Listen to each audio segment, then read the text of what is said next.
আসসালামু আলাইকুম, সুপ্রিয় দর্শক মণ্ডলী। কয়েকদিন আগে আপনারা দেখেছেন বাংলাদেশ ব্যাংকের গভর্নর, কেন্দ্রীয় ব্যাংকের প্রধান নির্বাহী জনাব আহসান এইস মনসুর, তাকে অপমান অপদস্থ করে বের করে দেওয়া হয়েছে এবং তার একজন অ্যাডভাইজার তাকে ধাক্কা দিয়ে মব তৈরি করে বের করে দিয়েছে বিএনপির লোকজন। এবং সেখানে নিয়োগ দিয়েছে গভর্নর পদে, কেন্দ্রীয় নির্বাহী পদে একজন সোয়েটার ব্যবসায়ীকে, সোয়েটার ফ্যাক্টরির মালিক, যে একজন ঋণ খিলাপি। বাংলাদেশের ইতিহাসে এটা নতুন দেখি। বিশ্বের অন্য কোনো দেশে এরকম হয়েছে কি না আজ পর্যন্ত আমার জানা নেই। যারা ফাইন্যান্সের উপর লেখাপড়া করেছেন জানবেন, আন্দাজে বলতে পারি না। তবে আমি সচরাচর শুনি না যে কোনো ব্যবসায়ীকে, কোনো ঋণ খিলাপিকে একটা দেশের কেন্দ্রীয় ব্যাংকের গভর্নর বানানো হয়। গভর্নর কেন্দ্রীয় ব্যাংকের প্রধান নির্বাহী, কেন্দ্রীয় ব্যাংকের যাদেরকে বানানো হয়, ইকোনমিক্যাল বড় বড় ব্যাকগ্রাউন্ড থাকে, ইকোনমিস্ট হিসেবে পরিচিত থাকে, ব্যাংকিং ক্যারিয়ার থাকে, প্রচুর লেখাপড়া থাকে। এখন এই যে গভর্নরকে বানিয়েছে, তার একাডেমিক লেখাপড়া, সে ঢাকা ইউনিভার্সিটি থেকে অ্যাকাউন্টিংয়ে অনার্স মাস্টার্স পড়েছে, সেটা আছে। কিন্তু সে একজন সোয়েটার ব্যবসায়ী এবং সে ঋণ খেলাফি। এই ধরনের একজন দাগি আসামি, ঋণ খেলাপি, ব্যাংকের টাকা দিচ্ছে না, টাকা না দিয়ে কোনো তফসিল করে, তো তাকে বসিয়ে দিয়েছে বিএনপি। আপনারা জানেন আওয়ামী লীগের মতো একটা অসভ্য গোষ্ঠী যারা অবৈধভাবে রাষ্ট্র ক্ষমতায় ছিল। এখন আমি বলছি না যে বিএনপি খুব সহিশুদ্ধভাবে ক্ষমতায় আসছে। আপনারা জানেন বিএনপি একটি নীল নকশার মাধ্যমে, একটা ইঞ্জিনিয়ারিংয়ের মাধ্যমে ক্ষমতায় আসছে। তবে অন্ততপক্ষে আওয়ামী লীগের মতো তো ওইভাবে ক্ষমতায় নেই। ডাকাতি টুকাতি একদম যেভাবে করত ওইভাবে তো আর ক্ষমতায় নেই। মোটামুটি তো মানুষ মনে করে তারা ভোট পেয়েছে। তো সেখানে ক্ষমতায় এসে তারা একজন গভর্নর পদে বসিয়েছে একজন একটা জব সোয়েটার ব্যবসায়ীকে, একজন আসামিকে, যে ব্যাংকের ঋণ খেলাফি। এই কাজটি আওয়ামী লীগও করে নাই। আওয়ামী লীগ সেখানে যাদেরকে বসিয়েছিল তাদের ব্যাংকিং ক্যারিয়ার ছিল। ফজলে কবির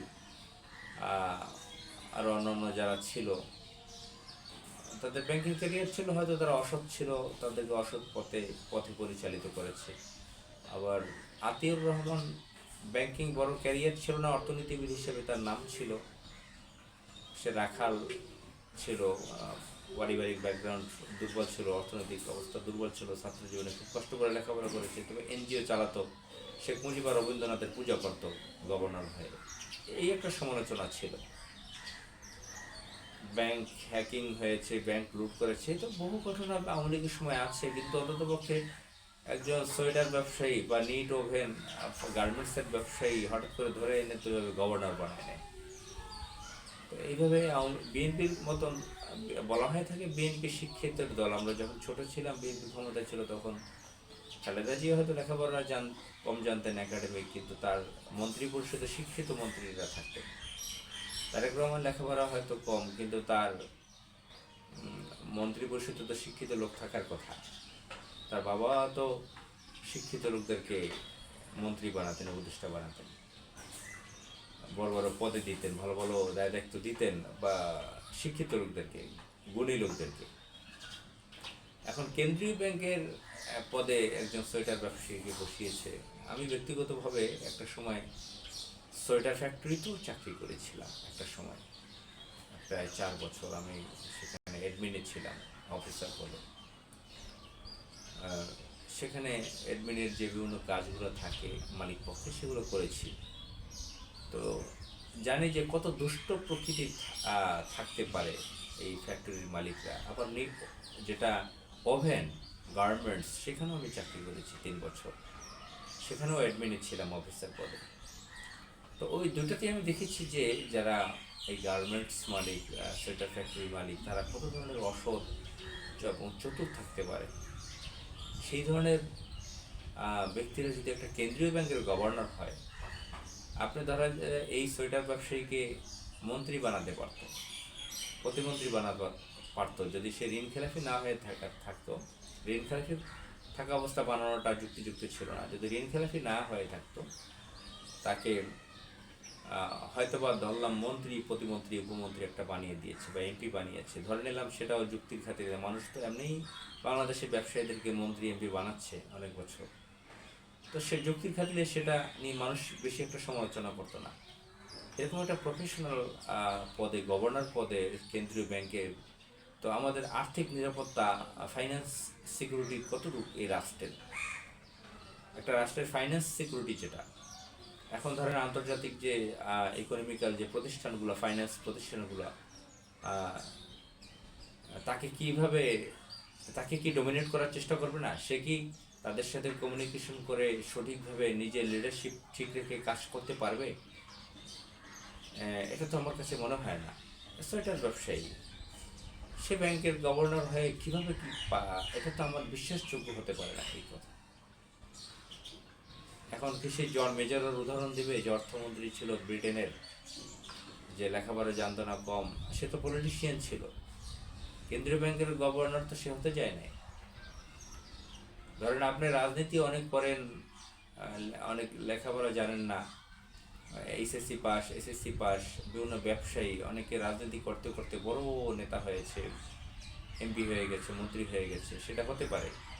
কিন্তু একটা হাই স্কুলের হেডমাস্টার তো ধরেন আইডিয়াল স্কুল ঢাকার মতিঝিল বা বনশ্রীতে, সেটা প্রিন্সিপাল যদি বা হেডমাস্টার বানিয়ে দেওয়া হয়, সেটা কি মানায় কোনো অশিক্ষিত লোককে, রাজনীতিবিদকে?